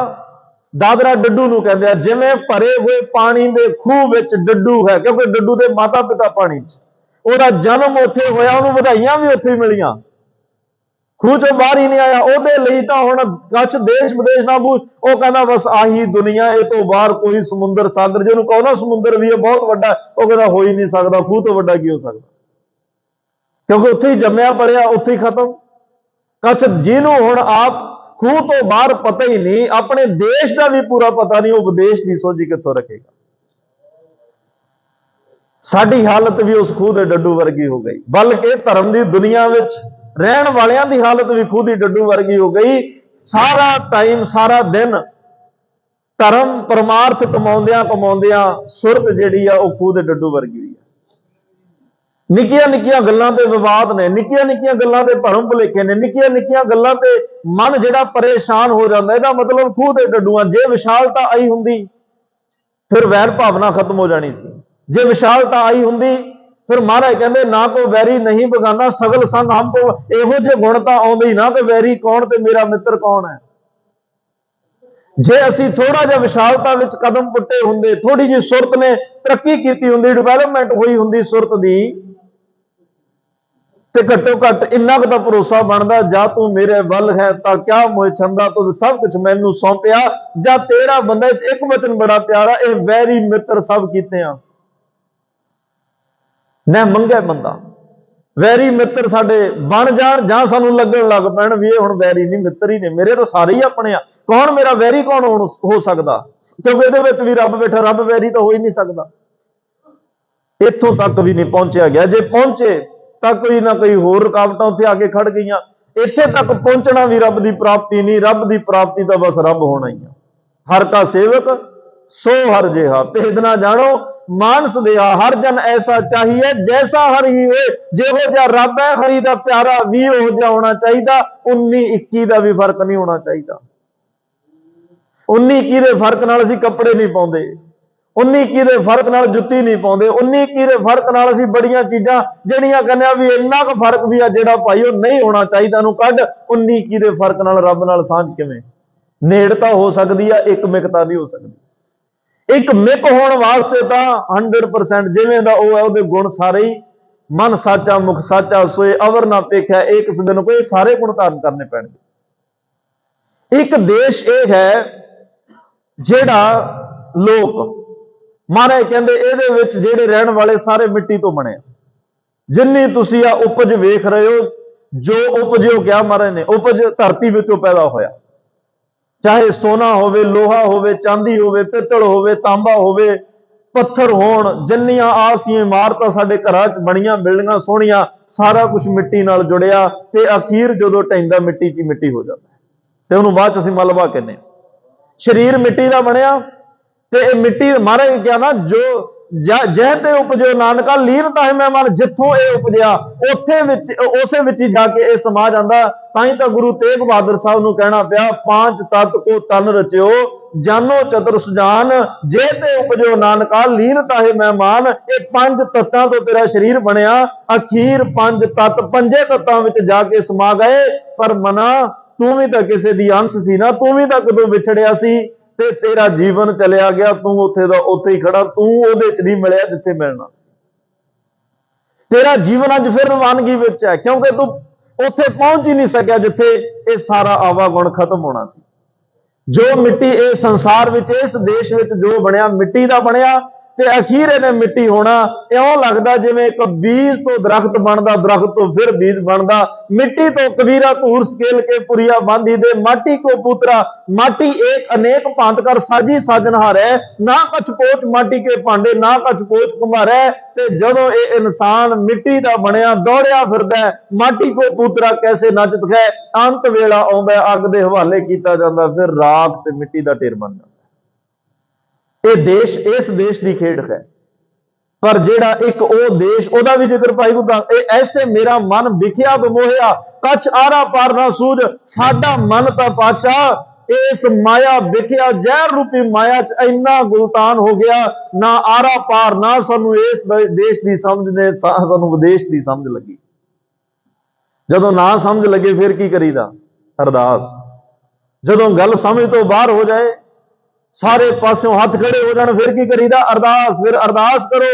भगत रविदास जी ने अरदास करके क्या, सगल भवन के नायका एक छिन्न दर्श दिखाए जी। तेरे मेरी मलन भई मत माधवा, तेरी गत लखी ना जाए जी। कृपा करो हुण तुसी आप ही दर्शन बख्शो ते मैनू देश विदेश की समझ बख्शो। मेरे समझ दी फिर परमात्मा आए, परमात्मा ने समझ दी, परमात्मा ने अवस्था दी। फिर भगत रविदास जी बोले, कहते हुण मैं वो विदेश भी वेख लिया। जदों विदेश वेख्या फिर उन्होंने की क्या, बेगमपुरा शहर को ना हो। मैं आ देश भी वेख्या, मैं वो विदेश भी वेख्या जिथे परमात्मा वसदा है। परमात्मा ने वो अवस्था दे दी बेगम। उस शहर का नाम की है, उस देश का नाम की है बेगमपुरा। बेगमपुरे शहर का मैं वासी हो गया। दुख अंदोर नहीं तै ठाओ, ना कोई गम है, ना कोई दुख है, ना तस्वीर खराज ना माल, खौफ ना खता ना तरस जवाल। अब मुहे खूब वतन कह भाई। वतन किनू कहंदे? देश नूं। ऊहा खैर सदा मेरे भाई, उत्थे दा भाई हुण खैर ही सदा ही खैर वरतदी आ, किसे दा डर नहीं।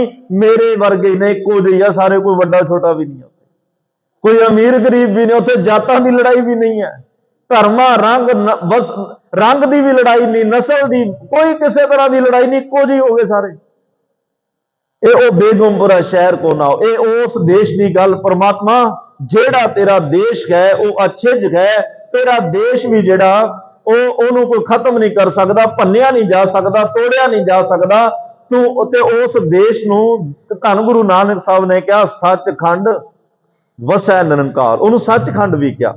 ਜਦੋਂ ਆਪਾਂ ਜਪਜੀ ਸਾਹਿਬ ਵਿੱਚ ਖੰਡਾਂ ਵਿੱਚੋਂ ਨਿਕਲੇ सचखंड ਤੇ ਆਏ ਸੀ, ਤੇ ਇਹ ਸਾਡੇ ਜੀਵਨ ਦੀ ਅੰਦਰਲੀ ਅਵਸਥਾ ਹੈ। ਸਿੱਖ ਨੇ कर्मखंड, ज्ञान खंड, सरमखंड, इन्हां खंडां विचों निकल के सचखंड दा वासी बनना, जिउंदे जी बनना, सच विच जिउणा, सच नूं सुनना, क्योंकि सच खत्म नहीं हो सकता। सच ने मरना नहीं, सच ने मुकना नहीं। जे रब दा देश ही सच दा, फिर सच ने मुकना नहीं, उहदा देश अच्छेज है। जेड़े उस देश के वासी हो गए वो भी अच्छेज हो जाणगे। महाराज कहंदे उन्हां दी भी जिहड़ी प्रभु सत्ता वो खत्म नहीं होनी। अज जिहड़े भगत ने, संत महापुरुष ब्रह्म ज्ञानी ने, वो भी तो नाल नाल ही चल रहे हैं ना। अज कई कई कई 100 साल हो गए कई महापुरुषों को गया, कई भगतों को गया, किन्ने किन्ने 100 साल हो गए। अज उन्हां दी गल तो उवें चल रही है, क्योंकि क्या अच्छे देश है। उस देश के वासी बन गए जिथे कोई खत्म नहीं हो सकता। वो सच ना पुराना होवे ते ना खत्म होवे। कि अभिज भेस है, वो परमात्मा का जिहड़ा भेस है, पहरावा है, असीं वेखिया नहीं किहड़ा, पर उहनूं भन्न कोई नहीं सकता। वो पहरावा मैला नहीं हुंदा, वो पहरावा उहनूं बदलना भी नहीं पैंदा, वो पहरावा पाटदा नहीं, वो पहरावे दा रंग दसना औखा है।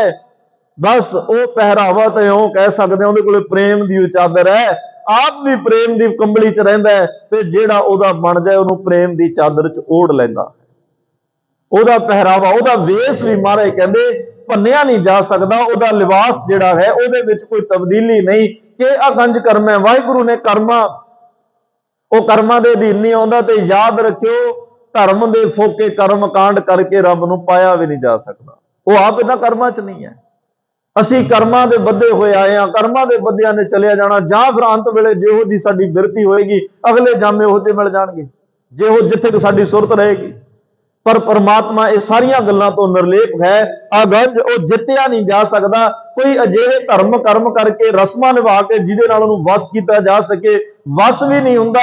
कि अगंज कर्म है, कोई कर्म धर्म करके उहनूं जित नहीं सकता। कि पंज भरम है, कोई वहम भरम ਤੈਨੂੰ ਡਲਾ ਜਾਂ ਹਿਲਾ ਨਹੀਂ ਸਕਦਾ। ਵਾਹਿਗੁਰੂ ਭਰਮਾਂ ਨੂੰ ਤੋੜਨ ਵਾਲਾ ਹੈ। ਜਿਹੜਾ ਵਾਹਿਗੁਰੂ ਦਾ ਹੋ ਜਾਏ ਉਹਦੇ ਵੀ ਭਰਮ ਭੁਲੇਖੇ ਦੂਰ ਹੋ ਜਾਂਦੇ। ਜਿਹੜੇ ਕਹਿੰਦੇ ਸੀ ਮਾਧਵੇ ਕਿਆ ਕਹੀਏ ਭਰਮ ਐਸਾ, ਜੈਸਾ ਮਾਨੀਆ ਹੋਏ ਨਾ ਤੈਸਾ। ਭਰਮ ਕੀ ਹੁੰਦਾ? ਜਿਹੋ ਜਿਹਾ ਅਸੀਂ ਮੰਨ ਰਹੇ ਹਾਂ ਉਹ ਜਿਹਾ ਹੁੰਦਾ ਨਹੀਂ। ਅਸੀਂ ਕੁਝ ਹੋਰ ਸਮਝਿਆ ਹੁੰਦਾ ਕੁਝ ਹੋਰ ਹੈ। ਜਦੋਂ ਸਮਝ ਲੱਗਦੀ ਆ ਉਦੋਂ ਨੂੰ ਸਮਾਂ ਪੈਸਾ ਬੜਾ ਕੁਝ ਬਰਬਾਦ ਹੋ ਚੁੱਕਿਆ ਹੁੰਦਾ। ਫਿਰ ਉਹ ਗੱਲ ਹੱਥ ਨਹੀਂ ਆਉਂਦੀ, ਫਿਰ ਬੰਦਾ ਪਛਤਾਉਂਦਾ। ਪਰ ਪਰਮਾਤਮਾ ਨਾਲ ਜੁੜਨ ਵਾਲਿਆਂ ਦੇ ਸਾਰੇ ਭਰਮ ਭੁਲੇਖੇ ਦੂਰ ਹੋ ਜਾਂਦੇ ਆ। ਪਰਮਾਤਮਾ ਨੂੰ ਤਾਂ ਕੋਈ ਭੁਲੇਖਾ ਪਾ ਹੀ ਨਹੀਂ ਸਕਦਾ।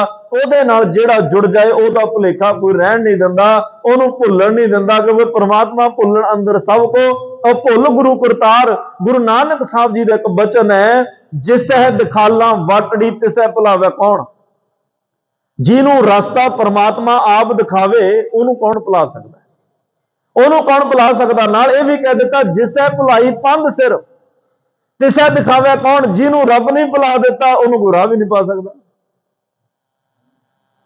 ਪਰ ਸਤਿਗੁਰੂ ਪਰਮਾਤਮਾ ਦਾ ਸਵਰੂਪ ਸਰਗੁਣ ਸਰੂਪ ਸਾਨੂੰ ਹਰ ਰੋਜ਼ ਉਹ ਮਾਰਗ ਦਿਖਾ ਰਹੇ ਆ, ਉਹ ਰਸਤੇ ਦਿਖਾ ਰਹੇ ਆ, ਉਹ ਪੰਧ ਦਿਖਾ ਰਹੇ ਆ, ਜਿਸ ਪੰਧ ਜਿਸ ਰਸਤੇ ਜਿਸ ਮਾਰਗ ਤੇ ਚੱਲ ਕੇ ਅਸੀਂ ਪਰਮਾਤਮਾ ਤੱਕ ਪਹੁੰਚ ਸਕਦੇ ਹਾਂ। ਇੱਥੇ ਇਮਾਨਦਾਰੀ ਨਾਲ ਉਹ ਰਸਤਾ ਦਿਖਾਇਆ, ਬਿਨਾਂ ਕਿਸੇ ਭੇਦ ਭਾਵ ਤੋਂ, ਬਿਨਾਂ ਕਰਮ ਕਾਂਡਾਂ ਤੋਂ ਕੋਈ ਔਖਾ ਕਰਕੇ ਪੇਸ਼ ਨਹੀਂ ਕੀਤਾ ਜਾਂਦਾ। ਬੜੇ ਸੌਖੇ ਬੜੇ ਸਰਲ ਸ਼ਬਦਾਂ ਵਿੱਚ ਧੰਨ ਗੁਰੂ ਨਾਨਕ ਸਾਹਿਬ ਨੇ ਕਿਰਪਾ ਕੀਤੀ ਆ। ਜੇ ਉਹ ਬਚਨ ਜਿਹੜੇ ਸਾਨੂੰ ਆਮ ਗਾਹੇ ਸਮਝ ਵਿੱਚ ਆ ਜਾਣ। ਹੁਣ ਗੁਰੂ ਤੇਗ ਬਹਾਦਰ ਮਹਾਰਾਜ ਸਾਹਿਬ ਦੇ ਸ਼ਲੋਕ ਕਦੇ ਆਪ ਹੀ ਪੜੋ ਤੇ ਅਰਥ ਨਾਲ ਦੀ ਨਾਲ ਆਪਣੇ ਆਪ ਹੁੰਦੇ ਜਾਣਗੇ। ਇਹੋ ਜਿਹੇ ਸੌਖੇ ਬਚਨ ਬਖਸ਼ਿਆ ਵੀ ਕੱਲ ਕਿਤੇ ਇਹ ਨਾ ਹੋਵੇ ਤੈਨੂੰ ਔਖੇ ਲੱਗਣ ਤੇ ਤੈਨੂੰ ਸਮਝ ਨਾ ਆਵੇ ਤੇ ਤੂੰ ਗੱਲ ਹੀ ਛੱਡ ਜਾਏ ਵੀ ਆਪਣੀ ਸਮਝ ਆਉਣ ਵਾਲਾ ਹੀ ਨਹੀਂ ਆ। ਪਰ ਕਈ ਵਾਰ ਉਹਦੇ ਅਰਥ ਬੜੇ ਸੌਖੇ ਹੁੰਦੇ ਆ। ਹੁਣ ਜਾਪ ਸਾਹਿਬ ਦੀ ਬਾਣੀ ਬੜਿਆਂ ਨੂੰ ਇਹ ਸੀ ਵੀ ਬੜੀ ਔਖੀ ਹੈ ਜੀ, ਅਸੀਂ ਤਾਂ ਪੜ੍ਹ ਹੀ ਨਹੀਂ ਸਕਦੇ, ਇਹਦੇ ਅਰਥ ਤਾਂ ਸਮਝਣੇ। ਹੁਣ ਗੁਰੂ ਗੋਬਿੰਦ ਸਿੰਘ ਮਹਾਰਾਜ ਕਿੱਡੀ ਕਿਰਪਾ ਕਰ ਰਹੇ ਆ। ਔਖੇ ਸ਼ਬਦ ਕਈ ਵਾਰ ਉਹਨਾਂ ਨੇ ਵਾਰ-ਵਾਰ ਵਰਤੇ ਕਿ ਤੈਨੂੰ ਪੱਕੇ ਹੋ ਜਾਣ ਤੇਰੇ ਮਨ ਵਿੱਚ। ਤੇ ਉਸ ਰੱਬ ਦੀਆਂ ਸਿਫਤਾਂ ਹੀ ਨੇ ਇਹ ਸਾਰੀਆਂ। ਜਿਵੇਂ ਜਿਵੇਂ ਅਸੀਂ ਇਸ ਬਾਣੀ ਦਾ ਸਫ਼ਰ ਕਰ ਰਹੇ ਹਾਂ, ਇਸ ਬਾਣੀ ਦੇ ਨਾਲ ਨਾਲ ਚੱਲ ਰਹੇ ਹਾਂ, ਉਵੇਂ ਉਵੇਂ ਸਤਿਗੁਰੂ ਪਾਤਸ਼ਾਹ ਸਾਨੂੰ ਉਸ ਪਰਮਾਤਮਾ ਦੇ ਘਰ ਦੀ ਉਸ ਵਿਦੇਸ਼ ਦੀ ਜਿਹੜੀ ਆ ਸਮਝ ਵੀ ਦੇ ਰਿਹਾ, ਉਹਦੀ ਸੈਰ ਕਰਾ ਰਿਹਾ। ਇਸ ਦੇਸ਼ ਵਿੱਚ ਬੈਠਿਆ ਸਾਨੂੰ ਉਸ ਵਿਦੇਸ਼ ਵਿੱਚ ਲਿਜਾ ਰਿਹਾ ਔਰ ਨਾਲ ਇਹ ਦੱਸ ਰਿਹਾ, ਭਾਈ ਆਹ ਦੇਸ਼ ਵਿੱਚ ਰਹਿਣ ਦਾ ਜਿਹੜਾ ਸਮਾਂ ਨਾ, ਚਾਹੇ 20 ਸਾਲ ਹੈ, 40 ਹੈ, 50 60 70 80 ਸਾਲ 100 ਸਾਲ, ਜਿਹੜਾ ਤੈਨੂੰ ਸਮਾਂ ਮਿਲਿਆ ਇਸ ਦੇਸ਼ ਵਿੱਚ ਰਹਿ ਕੇ ਕਿਤੇ ਇਸ ਦੇਸ਼ ਦੀਆਂ ਤਿਆਰੀਆਂ ਨਾ ਕਰੀ ਜਾਈ। ਇਹ ਮਿੱਟੀ ਹੈ, ਜੋ ਦਿਸ਼ਾ ਸੋ ਸਗਲ ਵਿਨਾਸ਼ੈ ਨੇ ਬਿਨਸਣਾ। ਇਸ ਦੇਸ਼ ਵਿੱਚ ਰਹਿ ਕੇ ਉਹ ਤਿਆਰੀ ਕਰੀ ਜਿਹੜੀ ਵਿਦੇਸ਼ ਵਿੱਚ ਕੰਮ ਆਉਣੀ। ਇਸ ਲੋਕ ਵਿੱਚ ਰਹਿ ਕੇ ਉਹ ਤਿਆਰੀ ਕਰੀ ਜਿਹੜੀ ਪਰਲੋਕ ਵਿੱਚ ਕੰਮ ਆਉਣੀ ਹੈ। ਤਾਂ ਹੀ ਇਹ ਲੋਕ ਸੁਖੀਏ ਪਰਲੋਕ ਸਹੇਲਾ ਹੋਣਾ। ਜੇ ਤੂੰ ਇੱਥੇ ਹੀ ਸਾਰਾ ਅਡੰਬਰ ਰਚਦਾ ਰਿਹਾ ਤੇ ਕੱਲ ਤੈਨੂੰ ਕੱਲੇ ਨੂੰ ਅੱਗੇ ਜਾਣਾ ਪਿਆ, ਅਡੰਬਰ ਤੇਰਾ ਇੱਥੇ ਹੀ ਰਹਿ ਗਿਆ, ਫਿਰ ਬੜਾ ਔਖਾ ਹੋਏਗਾ, ਬੜੀ ਮੁਸ਼ਕਲ ਬਣੇਗੀ। ਇਸ ਲਈ ਮਹਾਰਾਜ ਕਹਿੰਦੇ ਆ, ਪਰਮਾਤਮਾ ਭਾਈ ਆਪੇ ਉਜੜ ਪਾਏਂਦਾ ਪਿਆਰਾ, ਆਪ ਵਿਖਾਲੇ ਰਾਹ। ਆਪ ਹੀ ਉਜੜ ਪਾਉਂਦਾ ਤੇ ਆਪ ਹੀ ਰਾਹ ਵਿਖਾਉਂਦਾ, ਕਿਉਂਕਿ ਉਹ ਜਿਹੜਾ ਉਹਦਾ ਹੋ ਜਾਏ ਉਹ ਭਰਮ ਕੱਢ ਦਿੰਦਾ ਹੈ। ਆਪ ਹੀ ਪਰਮਾਤਮਾ ਜਿਹੜਾ ਵਾਹਿਗੁਰੂ ਭੁਲੇਖਿਆਂ 'ਚ ਪਾਉਂਦਾ ਵੀ ਹੈ ਤੇ ਕੱਢਦਾ ਵੀ ਹੈ। ਭੁੱਲਣ ਵਿੱਚ ਕੀਆ ਸਭ ਕੋਈ ਕਰਤਾ ਆਪ ਨਾ ਭੁੱਲੇ। ਉਹਨੇ ਭੁੱਲਣ ਦੇ ਵਿੱਚ ਸਾਰੀ ਲੁਕਾਈ ਮਾਨਵਤਾ ਨੂੰ ਉਲਝਾਇਆ ਹੋਇਆ। ਹਰ ਬੰਦਾ ਕਹਿੰਦਾ ਉਹ ਮੈਂ ਤਾਂ ਭੁੱਲ ਹੀ ਗਿਆ ਸੀ, ਮੈਨੂੰ ਯਾਦ ਹੀ ਨਹੀਂ ਰਿਹਾ। ਪਰ ਉਹ ਨਹੀਂ ਭੁੱਲਦਾ। ਜਿੰਦੇ ਉਹ ਭੁੱਲ ਗਿਆ ਤੇ ਇੰਨੇ ਵੱਡੇ ਬ੍ਰਹਿਮੰਡ ਚੋਂ ਜੇ ਚੇਤਾ ਆਉਣ ਨੂੰ ਵੀ ਕਈ ਸਾਲ ਲੱਗ ਜਾਣੇ ਆ। ਜੇ ਅਸੀਂ ਭੁੱਲੇ ਹੀ, ਰੱਬ ਹੀ ਭੁੱਲਿਆ ਰਿਹਾ ਸਾਨੂੰ, ਤੇ ਫਿਰ ਸਾਡਾ ਹੋਏਗਾ ਕੀ? ਇੱਕ ਬਿਲਕੁਲ ਐਵੇਂ ਹੋਏਗਾ ਜਿਵੇਂ ਇੱਕ ਬੂੰਦ ਸਾਗਰ ਤੋਂ ਵਿਛੜ ਜਾਏ, ਜਿਵੇਂ ਇੱਕ ਪੱਤਾ ਦਰਖਤ ਨਾਲੋਂ ਟੁੱਟ ਜਾਏ। ਉਹਦਾ ਹਸ਼ਰ ਕੀ ਹੁੰਦਾ ਹੈ? ਅਸੀਂ ਤਾਂ ਬੜਾ ਸੌਖਾ ਕਹਿ ਦਿੰਦੇ ਹਾਂ ਜੀ, ਭੁੱਲ ਗਏ ਸੀ, ਗੁਰੂ ਘਰ ਜਾਣਾ ਭੁੱਲ ਗਏ, ਨਿਤਨੇਮ ਅੱਜ ਭੁੱਲ ਗਏ, ਸਿਮਰਨ ਭੁੱਲ ਗਏ, ਮੱਥਾ ਟੇਕਣਾ ਸੀ, ਬੜਾ ਸੌਖਾ ਕਹਿ ਦਿੰਦੇ ਹਾਂ। ਪਰ ਇਹ ਗੁਰੂ ਦਾ ਤਰਸ ਹੈ, ਪਰਮਾਤਮਾ ਦਾ ਤਰਸ ਹੈ, ਜਿਹੜਾ ਸਾਨੂੰ ਰੋਜ਼ ਭੁੱਲਣ ਵਾਲਿਆਂ ਨੂੰ ਵੀ ਭੁੱਲਦਾ ਨਹੀਂ, ਸਾਨੂੰ ਚੇਤੇ 'ਚ ਰੱਖਦਾ। ਉਹ ਚੇਤਾ ਅੰਦਰ ਸਭ ਕੋ, ਸਭ ਨੂੰ ਚੇਤੇ 'ਚ ਰੱਖਦਾ। ਤੇ ਜਰਾ ਸੋਚ ਕੇ ਜ਼ਰੂਰ ਵੇਖਿਓ, ਜਿੱਦੇ ਉਹ ਭੁੱਲਿਆ ਫਿਰ ਹੋਏਗਾ ਉਸ ਦਿਨ ਕੀ ਹੋਏਗਾ। ਇਸ ਲਈ ਮਹਾਰਾਜ ਕਹਿੰਦੇ ਆਪਣੇ ਚਿੱਤ ਵਿੱਚ ਪਰਮਾਤਮਾ ਨੂੰ ਯਾਦ ਰੱਖ। ਮਹਾਰਾਜ ਦਾ ਬਚਨ ਹੈ ਕਿ ਭਗਤ ਰਵਿਦਾਸ ਤੇ ਬੜੇ ਪਿਆਰ ਵਿੱਚ ਆਪਾਂ ਹਾਜ਼ਰੀ ਲਵਾ ਕੇ ਫਿਰ ਸਮਾਪਤੀ ਕਰੀਏ। ਰਾਮ ਕਹੋ ਚਿਤ ਲਾਏ ਭਾਈ ਰੇ, ਰਾਮ ਕਹੋ ਚਿਤ ਲਾਏ, ਰਾਮ ਕਹੋ ਚਿਤ ਲਾਏ ਭਾਈ ਰੇ, ਰਾਮ ਕਹੋ ਚਿਤ ਲਾਏ, ਰਾਮ राम कहो।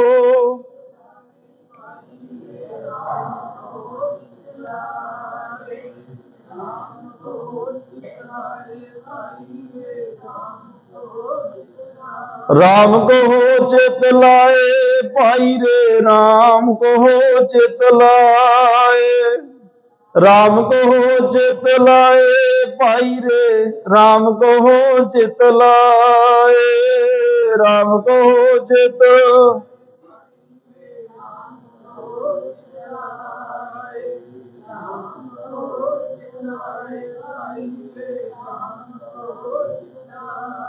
वाहिगुरु वाहिगुरु वाहिगुरु वाहिगुरु वाहिगुरु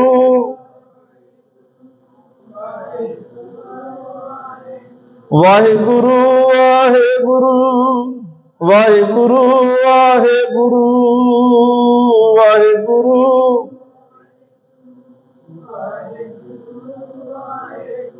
वाहिगुरु वाहिगुरु वाहिगुरु वाहिगुरु।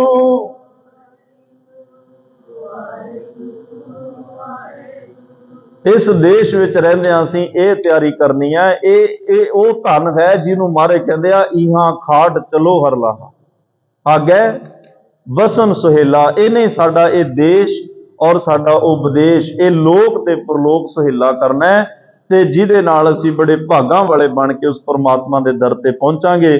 ਗੁਰੂ ਸਾਹਿਬ ਪਰਮਾਤਮਾ ਵੀ ਖੁਸ਼ ਹੋਣਗੇ ਕਿ ਜਿਸ ਮਨੋਰਥ ਲਈ ਤੈਨੂੰ ਭੇਜਿਆ ਆਪਣਾ ਮਨੋਰਥ ਪੂਰਾ ਕਰਕੇ ਆਇਆ। ਸਾਨੂੰ ਵਧਾਈ ਮਿਲੇਗੀ ਉਸ ਪਰਮਾਤਮਾ ਦੇ ਘਰ ਵਿੱਚ, ਬਲਕਿ ਮੌਤ ਨਹੀਂ ਹੋਏਗੀ। ਉਹ ਤਾਂ ਪਰਮਾਤਮਾ ਦਾ ਦਿੱਤਾ ਹੋਇਆ ਇੱਕ ਸਰੋਪਾ ਹੋਏਗਾ। ਜਿਵੇਂ ਧੰਨ ਗੁਰੂ ਅਮਰਦਾਸ ਮਹਾਰਾਜ ਕਹਿੰਦੇ ਅੱਜ ਇੰਨਾ ਖੁਸ਼ ਹੋਇਆ, ਮੈਨੂੰ ਸਰੋਪਾ ਦੇ ਕੇ ਮੈਨੂੰ ਸਨਮਾਨਿਤ ਕਰ ਰਿਹਾ ਹੈ। ਬਾਬਾ ਬੁੱਢਾ ਸਾਹਿਬ ਜਦੋਂ ਗਏ ਨਾ, ਗੁਰੂ ਹਰਗੋਬਿੰਦ ਸਾਹਿਬ ਕਹਿੰਦੇ ਰੋਣਾ ਨਹੀਂ ਕਿਸੇ ਨੇ। ਕਿਉਂ? ਕਹਿੰਦੇ ਅੱਜ ਤਾਂ ਵਧਾਈ ਦਿਓ, ਅੱਜ ਇਹ ਮੇਰਾ ਆਦ ਸਿੱਖ ਇਸ ਦੁਨੀਆ ਦੇ ਸੰਗਰਾਮ ਵਿੱਚ ਆਇਆ ਤੇ ਆਪਣੇ ਜੀਵਨ ਦੀ ਬਾਜੀ ਜਿੱਤ ਕੇ ਜਾ ਰਿਹਾ। ਅੱਜ ਵਧਾਈ ਦਿਓ, ਇਵੇਂ ਦਾ ਜੀਵਨ ਜਿਉਂ ਕਿ ਆਪਾਂ ਵੀ ਇਸ ਦੁਨੀਆ ਤੋਂ ਉਹ ਤਿਆਰੀ ਕਰਕੇ ਰੱਖਣੀਆਂ ਜਿਹੜੀ ਸਾਡੀ ਲੋਕ ਤੇ ਪ੍ਰਲੋਕ ਵਿੱਚ ਕੰਮ ਆਵੇ, ਔਰ ਸਾਡਾ ਜੀਵਨ ਲੋਕ ਸੁਖੀਏ ਪ੍ਰਲੋਕ ਸੁਹੇਲੇ। ਨਾਨਕ ਆਪੇ ਮਿਲੇ ਦੇ ਸੀ ਭਾਗੀ ਬਣ ਸਕੀਏ। तमाम ਭੁੱਲਾਂ ਚੁੱਕਾਂ ਦੀ ਖਿਮਾ ਦਿਓ ਸੱਜਣ ਅਸੀਸੜੀਆਂ ਜਿਉਂ ਹੋਵੇ ਸਾਹਿਬ ਸਿਉ ਮੇਲ। ਸਾਰੀ ਸੰਗਤ ਆਨੰਦ ਸਾਹਿਬ ਦੀ ਬਾਣੀ 'ਚ ਹਾਜ਼ਰੀ। ਫਿਰ ਅਰਦਾਸ ਬੇਨਤੀ ਹੁਕਮਨਾਮੇ ਸਰਵਣ ਕਰਕੇ ਜਿਵੇਂ ਜਿਵੇਂ ਵਾਹਿਗੁਰੂ ਦਾ ਜਾਪ ਕਰਦੇ ਘਰਾਂ ਤੋਂ ਆਏ ਹੋ, ਉਸੇ ਤਰ੍ਹਾਂ ਵਾਹਿਗੁਰੂ ਦਾ ਜਾਪ ਕਰਦੇ ਗੁਰੂ ਸਾਹਿਬ ਦਾ ਸ਼ੁਕਰਾਨਾ ਕਰਦੇ ਜਾਣ ਦੀ ਕਿਰਪਾਲਤਾ ਕਰਿਓ ਜੀ। ਆਨੰਦ ਸਾਹਿਬ ਰਾਮਕਲੀ ਮਹੱਲਾ ਤੀਜਾ। ਆਨੰਦ ਇੱਕ ਓੰਕਾਰ ਸਤਿਗੁਰ ਪ੍ਰਸਾਦ। ਆਨੰਦ ਪਿਆ